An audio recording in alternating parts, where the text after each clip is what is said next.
Alright, hello world.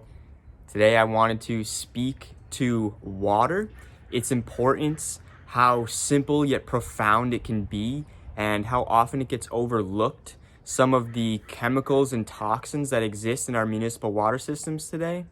And overall, I really just want to send a message of we need to honor and hold gratitude for and appreciate our water so much for its life-giving capabilities and its power and presence in our lives. And so water is the foundation for all ecosystems on the planet. We are 70% water and the earth is 70% water. Water is a living organism comprised of many different microorganisms and minerals, all working synergistically to provide nourishment for life. We can think of it as a liquid crystal that stores memory and holds information. When we ingest that information, we become that information. And so I'm going to begin with some present challenges in our collective field right now concerning water. And that leads me to tap water in our municipal systems. So tap water has a number of different challenges. One of them is the chemical constituents that are present and toxins that are present in the municipal water system, tap water. One of these is fluoride, and fluoride is considered a drug by the FDA. Historically, it has been used in Russia to pacify prison populations.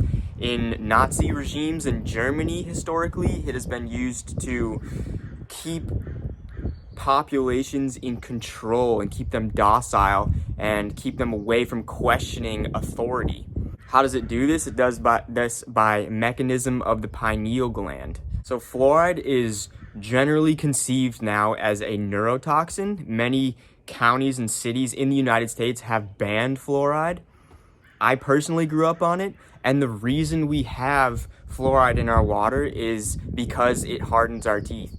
And when we ingest the fluoride, it becomes part of our osseous tissue, our bone matrix in our body.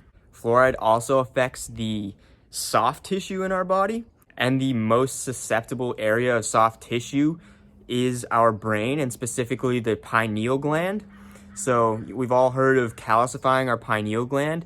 Pineal gland is referred to the third eye in almost every ancient spiritual culture, and it is highly regarded as very, very important for inward vision, intuition, and spiritual development.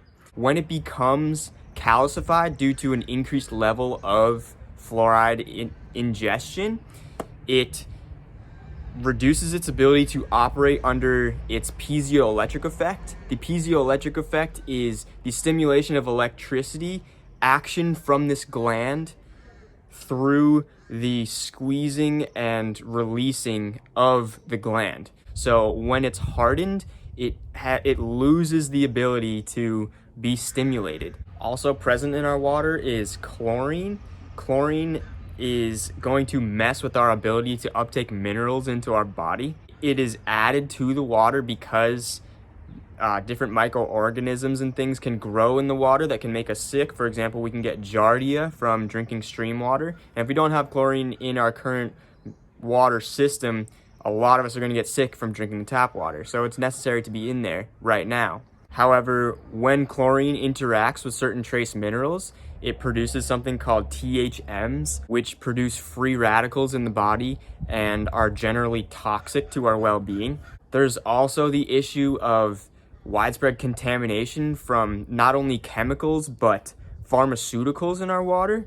This is primarily from people ingesting them and excreting them as waste into the toilet, which gets recirculated, and also flushing them straight down the toilet.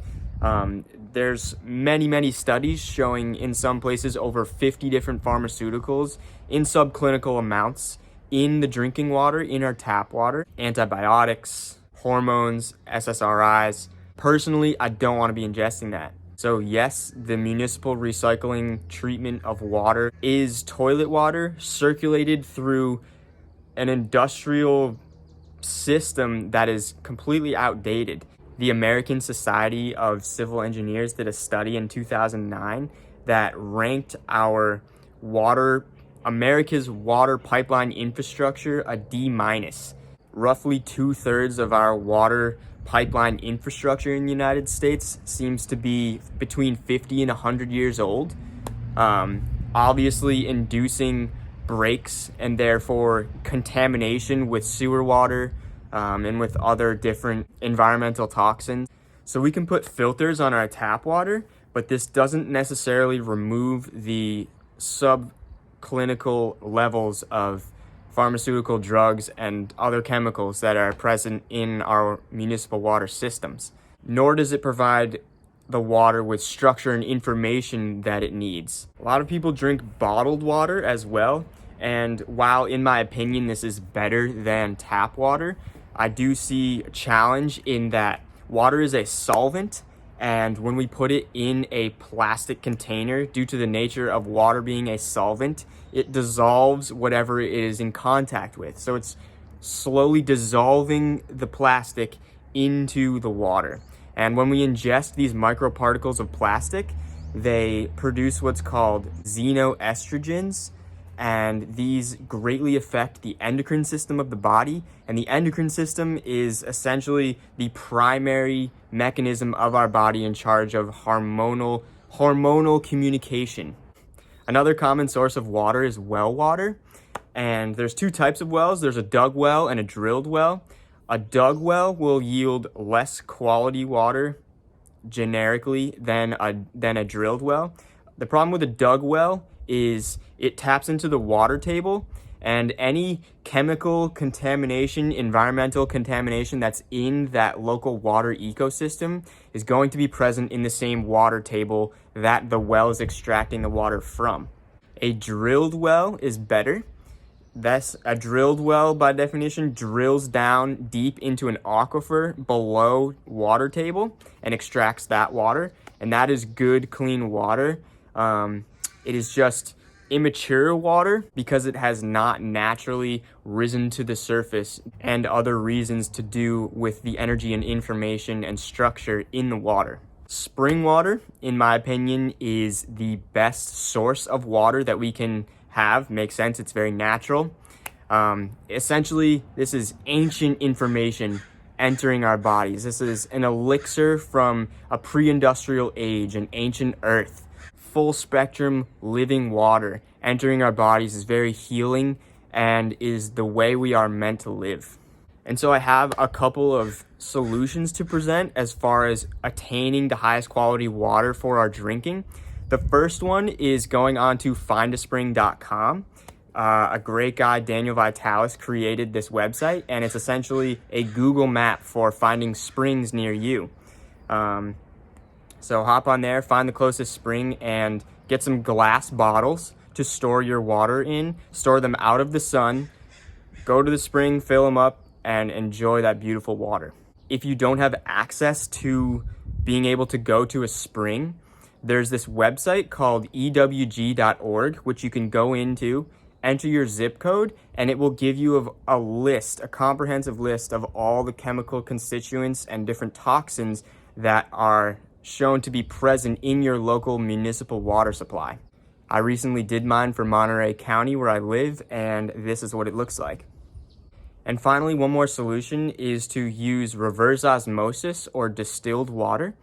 These two methods provide a very powerful method for removing drugs, chemicals, and toxins in the water. However, they produce a very pure form of H2O. And H2O does not exist in nature. When we find water in nature, it's a complex of different microorganisms and minerals combined with the H2O. So because water is a solvent, if we're ingesting purely H2O from reverse osmosis or distilled water, we're going to be ingesting a solvent which is going to suck minerals out of our bodies, because that's what a solvent naturally does. Dissolves things into it, so it's going to dissolve minerals in our bodies into the water, and then we're going to excrete that.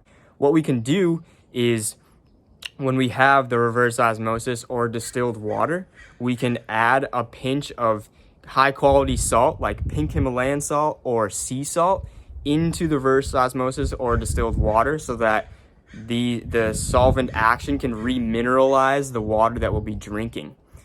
This will add structure to the water. It will add minerals and also higher quality information. So thanks for tuning in with me on my rant about water today. Much love.